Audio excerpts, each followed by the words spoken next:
Good morning, শুভ সকাল বন্ধুরা। Welcome to my channel Davis আমাদের। আশা করি তোমরা সকলেই খুব খুব খুব ভালো আছো, সুস্থ আছো। আমরাও ভালো আছি। আমার দূরের কাছে সকল বন্ধুদেরকে অনেক অনেক ভালোবাসা দিয়ে আজকের ব্লগটা শুরু করছি। আই হোপ এই ব্লগটা তোমাদের ভালো লাগবে। আজকে সকাল সকাল কিন্তু 2 কাপ দুধ চা করে নিলাম।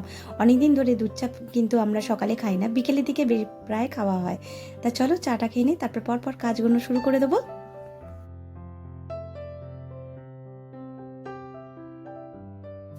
কর্তমশাই আজকে আছে, ছুটি আছে, মেয়েরও ছুটি আছে।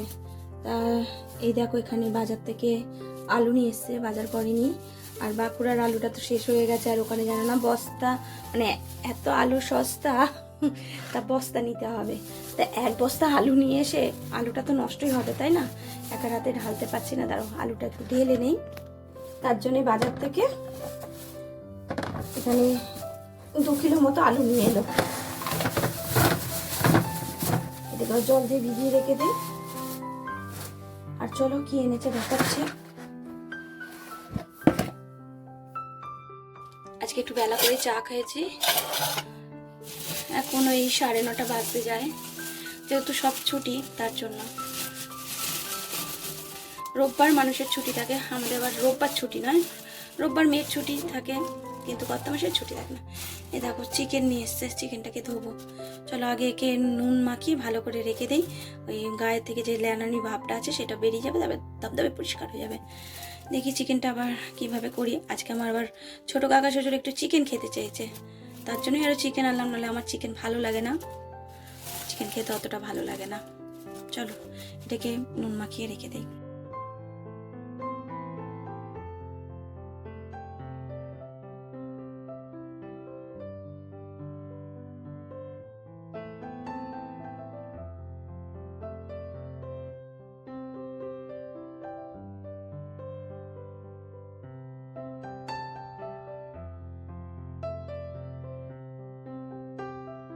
একদিন বাদে বাদে কিন্তু এই জুসটা করে দিচ্ছি, আর জুসটা খেতে খেতে ওর কিন্তু স্যুট করে গেছে। আর এখন দেখো আস্তে আস্তে কিন্তু জুসের পরিমাণটাও একটু বাড়িয়ে দিচ্ছি। আর দেখো এরকম যদি একটা পাইপ দিই তাহলে কিন্তু টপাটাপও খেয়ে নেয়।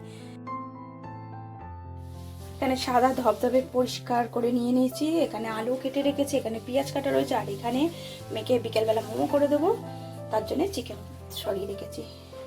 চলো এবার এটাকে কি কি দিয়ে মাখিয়ে রেখে দেই সেই জিনিসগুলো দিয়ে দিই ফটাফট করে। আর এইদিকে কিন্তু আমি ভাতটা বসিয়ে দিচ্ছি, আর এইদিকে দেখো অনেকটা বাসন আছে, সেই বাসনগুলো এখন মাজা হয়নি, মাজবো।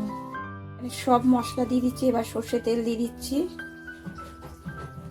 এখানে দেখো জিরের গুঁড়ো, ধনের গুঁড়ো, লঙ্কা, আদা, রসুন বাটা, কাঁচা লঙ্কা বাটা, টক দই। এবার এটাকে দিয়ে ভালো করে মাখাতে হবে, মাখিয়ে রেখে দেবো। যতক্ষণ রাখতে পারবে ভালো, 1 ঘন্টা রাখলে ভালো হয়, তাহলে ঝটপট করে হয়ে যাবে। আর আমার হাতে যেহেতু সময় নেই, আমি ওই আধ ঘন্টার মতো, কারণ এটা মাখিয়ে রেখে আমি স্নান করতে যাবো, স্নান করে এসে তারপরে রান্নাটা বসাবো, চাপাবো। তাহলে চলো এটা মাখিয়ে নিই। এদিকে কাজগুলো করে নিই, তারপরে রান্নাবান্নার দিকে আবার ফিরে আসবো। আগে কয়েকটা কাজ আছে, যেমন দেখো এই জারটা ভালো করে ঘষতে হবে। সকালের জল তো চলে গেছিলো, ততটা কাজ করতে পারিনি, তার জন্য কিন্তু এখন জল আসার সঙ্গে সঙ্গে কিন্তু আমি এই জারটা ভালো করে মেজে নিলাম। আর এই কারণেই মাজলাম, বাইরে আমাদের চাতালটা দেখেছো, দেখো যা রোদ, এই রোদে কিন্তু টাকটা ফেটে যাবে। মানে এত রোদে না এখানে বসে কাজ করা যায় না। শীতকালে তো খুব আরাম লাগে, কিন্তু শীতকালে ততটা রোদ পড়ে না এখানে।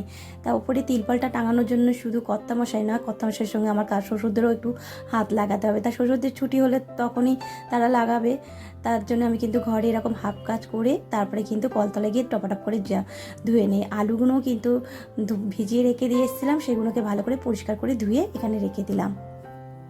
রাস্তার সাথে সাথে জলেরও কিন্তু খুব প্রবলেম চলছে।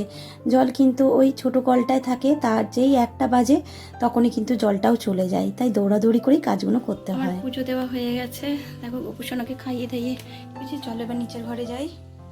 ভাতটা বসিয়ে দিয়েছি, ভাতটা আসতে দিয়েই গেছিলাম, আর একটু হবে। আর এখানে কড়াটা বসিয়ে দিয়েছি। চলো তাহলে রান্নাগুলো সারি, এখানে সব ঢাকা ঢুকিয়ে দিয়েই গেছিলাম। এটাকে একটু ফ্রিজে তুলে রাখি, বিকেলবেলার দিকে বার করে মোমো তৈরি করে দেবো আজকে ওকে, কারণ এরপর গরম, বিশাল গরম পড়বে, আর করতে পারবো না। গরমকালে তো রান্নাঘরে বেশিক্ষণ থাকাও যায় না, কিন্তু কি করবো বলো, রান্নাঘরে তো থাকতেই হবে, তাই না?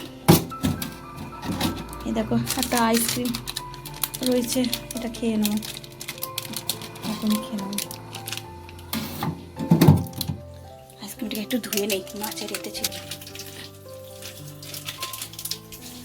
কড়াইতে আজকে সর্ষে তেল দিয়ে করবো, তাই কড়াইতে প্রথমে একটু সর্ষে তেল দিলাম, ব্যাস।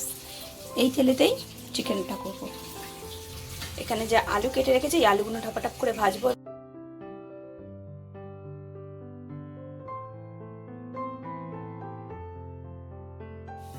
ওদিকে তো আলু ভাজছি, আর একটু হাত হচ্ছে, আর এদিকে আইসক্রিমটা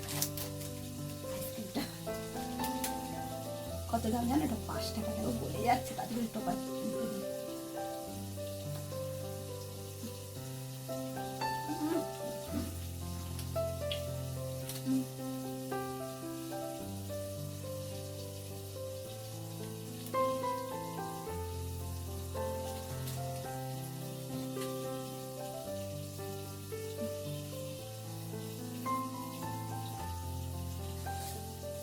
রূপে লক্ষ্মী, গুণে সরস্বতী, এই দুটো জিনিস কিন্তু একটা সুগৃহিণীর মধ্যে থাকা খুবই দরকার।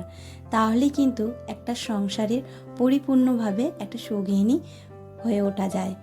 দেখো, রূপ থাকলে সব কিছু কিন্তু করা যায় না। রূপের সাথে যদি গুণটা যোগ থাকে, তাহলে কিন্তু তুমি সব কিছুই কিন্তু জয় করতে পারবে, তাই না? তা দেখো, এদিকে কিন্তু আমার ভাতটা হয়ে গেল, আর ওদিকে কিন্তু আমি মাংসটা ভাজছি। মাংসের মধ্যে যে গন্ধটা থাকে, সেই গন্ধটা কিন্তু থাকবে না। যেভাবে আমি মাংসটা সব মশলা মাখিয়ে ভাজছি, এতে কিন্তু মাংসর টেস্টটা একটু অন্যরকম হবে। আমি চেষ্টা করি সব সময় একটু অন্যরকম নতুনত্ব রান্না ট্রাই করতে।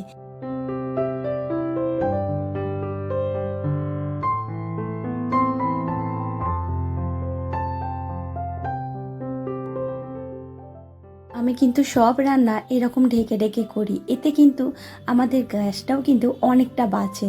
আর যদি গ্যাসটা জোরে দিয়ে দেই, তাড়াতাড়ি করতে যাই, তাহলে কিন্তু রান্নাটাও একটু ফালতু হয়ে যাবে, আর গ্যাসটা তো হু হু করে পুড়বে, তাই না? তাই এরম যদি চাপা দিয়ে দিয়ে করি, একটু সময় লাগে, কিন্তু রান্নাটা কিন্তু ভালো কিন্তু টেস্ট হয়।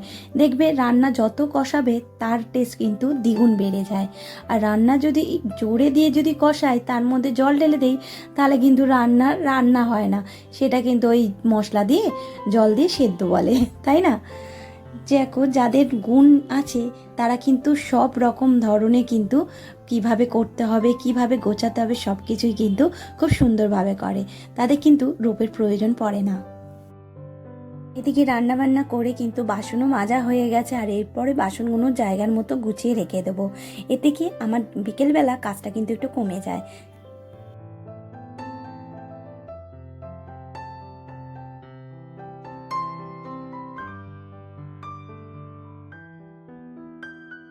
খাওয়া দাওয়া করার পর এই যে সন্ধেবেলা তোমাদের সামনে আবার হাজির হলাম। এখন কিন্তু ওই 7টা বাজতে যায়, গোপুসোনাকে দিয়ে তারপরে কিন্তু নিচের ঘরে চলে এলাম। আর এখন করব চা। ও বেলায় তো দুধ চা খেয়েছি, এই বেলাটা লিকার চা করব। আর লিকার চা খাবো, আর হচ্ছে তার সাথে বিস্কুট। আর এই যে দুজনে মিলে একটু গল্প করতে করতে চাটা খাওয়ার পর রাতে রান্না করব, সেটাও বসিয়ে দেবো।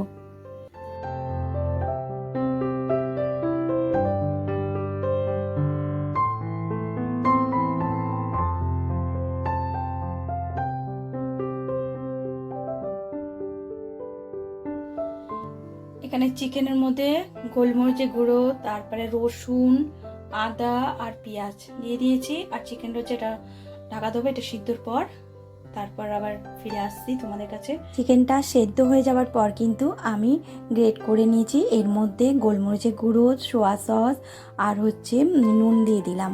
আর আদা রসুনের তো পেস্ট রয়েছে, আর ওখানে কিন্তু আটা মেখে দিয়েছে। হ্যাঁ, ঠিকই শুনছো, আজ কিন্তু আটা দিয়ে মোমো করব। আজকে প্রথমবার এটা ট্রাই করছি। তা দেখো, এই থালার মধ্যে আমি কিন্তু তেল মাখিয়ে দিয়েছি, আর চিকেনটার মধ্যে যে সব কিছু মাখিয়ে রেখেছি, ওতে কিন্তু রিফাইন অয়েল দিয়েছি। আর এইভাবে দেখো, আমি কিন্তু আটা ঢেলে নিয়েছি। আর এরপরে পুরটা দিয়ে ভালো করে মুড়ে দেবো। আমি কিন্তু ছটা ছটা করে করব। আর কর্তামশাইয়ের জন্য কিন্তু ওদিকে রুটি লেচি রয়েছে, উনি কিন্তু রুটি খাবে, আর সাথে রয়েছে মাংস ঝোল রয়েছে। আর আমি আর মেয়ে কিন্তু আজকে রাতের ডিনার করব মোমো। আজকের ব্লগটা যদি তোমাদের ভালো লাগে, অবশ্যই লাইক কমেন্ট করো, পারলে তোমরা বন্ধুদের মধ্যে শেয়ারও করতে পারো। আর যারা আমার সাথে এখনও বন্ধু হয়ে উঠুনি, প্লিজ ঝটপট করে আমার চ্যানেলটাকে সাবস্ক্রাইব করে দিও। এখন আসি, টাটা।